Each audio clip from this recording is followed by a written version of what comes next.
महाराष्ट्र राज्य पिछड़ा आयोग की टीम ने चंद्रपुर में प्रशासनिक अधिकारियों के साथ बैठक ली।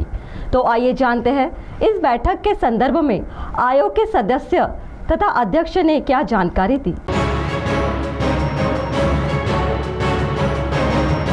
महाराष्ट्र राज्य मागास वर्गीय आयोग की टीम चंद्रपुर पहुंची है। इस मौके पर उन्होंने प्रशासनिक अधिकारियों के साथ जिलाधिकारी कार्यालय परिसर में एक बैठक ली। इस बैठक में प्रशासनिक अधिकारियों के साथ महाराष्ट्र राज्य मागास वर्गीय के अध्यक्ष जस्टिस सुनील सुकरे के साथ सदस्य डॉक्टर अंबादास मोहिते तथा अन्य सदस्य एवं टीम मौजूद थी।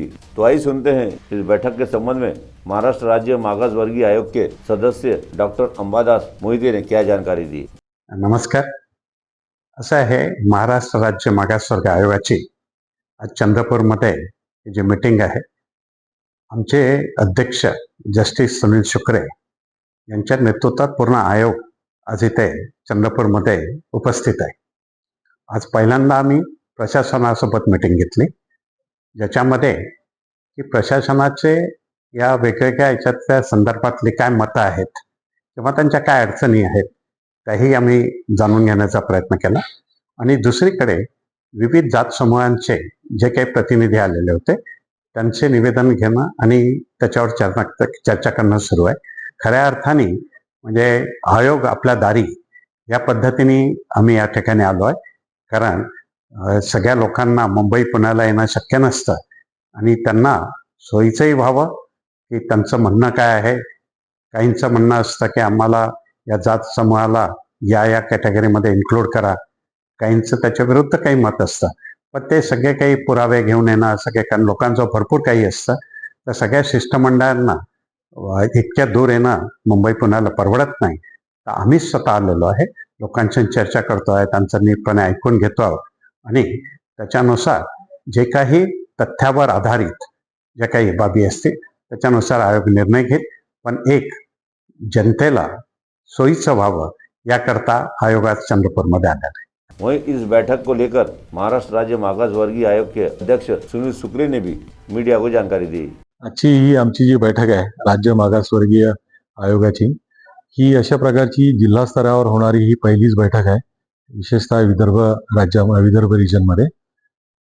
ही बैठक घेण्याचा मुख्य उद्देश असा आहे की जे फील्ड लेवलचे अधिकारी आहेत तर त्यांच्याबरोबर चर्चा करणे, त्यांच्याकडून माहिती घेणे आणि इंटरॅक्शन करणे, आणि शिवाय त्यांचे व्ह्यूज काय आहेत तर त्याची माहिती घेण्यासाठी आणि ते जाणून घेण्यासाठी आम्ही इथे मीटिंग घेतो आहे। आपल्या सर्वांना कल्पना आहे की राज्य आयोगाचा जो मुख्य विषय आहे तो विषय एखादा जात समूह हा मागासवर्गीय आहे किंवा नाही, मागासलेला आहे किंवा नाही, हे पाहायचा आणि योग्य त्या शिफारसी शासनाला करायच्या। आतापर्यंत आयोगाने अशा बऱ्याच प्रकारच्या जात समूहांबद्दल संशोधन केलेलं आहे, पडताळणी केलेली आहे आणि योग्य त्या शिफारसी केलेल्या आहेत शासनाला। त्या शिफारसी शासनाने ऍक्सेप्ट करून त्याच्यावरती कायदे पण केले आहेत आणि बऱ्याच जात समूहांना रिझर्वेशनचा फायदा झालेला आहे। परंतु हे करताना जो काही सर्व्हे करायचा आहे, जी काही माहिती घ्यायची आहे, ही याला शास्त्रीय आधार पाहिजे आणि ती तथ्यांवर आधारित पाहिजे। ही जी तथ्ये आहेत ही तथ्यांची बद्दल योग्य माहिती ही फील्ड लेवल ऑफिसर्सकडे असते। शिवाय त्यांना काही अडचणी येतात, त्या अडचणीमधूनही जर का त्यांनी आमच्याशी चर्चा केल्या तर त्याच्यातूनही एक नवीन प्रकारचा अँगल मिळतो आम्हाला आणि आमच्या शिफारसी जास्ती प्रभावकारी ठरतात।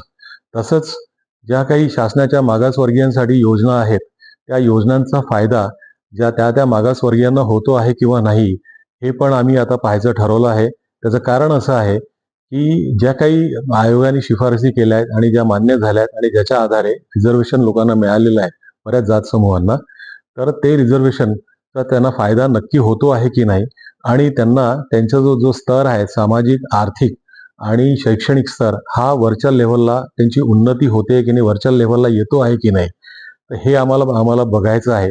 आणि कारण ते आमच्या अखत्यारीतला तो विषय आहे, त्यासाठी त्यांची उन्नती झाली किंवा नाही, त्यांचं प्रोग्रेशन किंवा प्रगती झाली किंवा नाही, हे त्यांना ज्या काही डिफरंट स्कीम्स आहेत तर त्याचा किती फायदा झाला याच्यातून पण दिसू शकतं।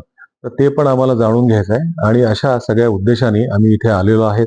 शिवाय काही लोकांचं रिप्रेझेंटेशन्स आहेत की त्यांचं म्हणणं आहे की काही पर्टिक्युलर जात समूह मागासवर्गीय म्हणून घोषित करा, काहींचं म्हणणं आहे की पर्टिक्युलर जात समूह मागासवर्गीय नाहीतच तर त्यांना तुम्ही कुठल्याही प्रकारचा शिफारसी त्यांच्या बाबतीत करू नका. याच्या पण काही सुनावण्या आम्हाला घेणं आवश्यक असतं, क्रमप्राप्त असतं आणि कधी कधी फार मोठ्या प्रमाणामध्ये लोक येतात, तर काही लोकांना शक्य नाही होत मुंबईला किंवा पुण्याला येणं. तर अशा वेळेला इथे या फील्ड लेवलला येऊन यांच्यासाठी एक कन्व्हिनियंट जागा होते, तर त्यांच्याकडे सुनावणी पण चांगली होऊ शकते.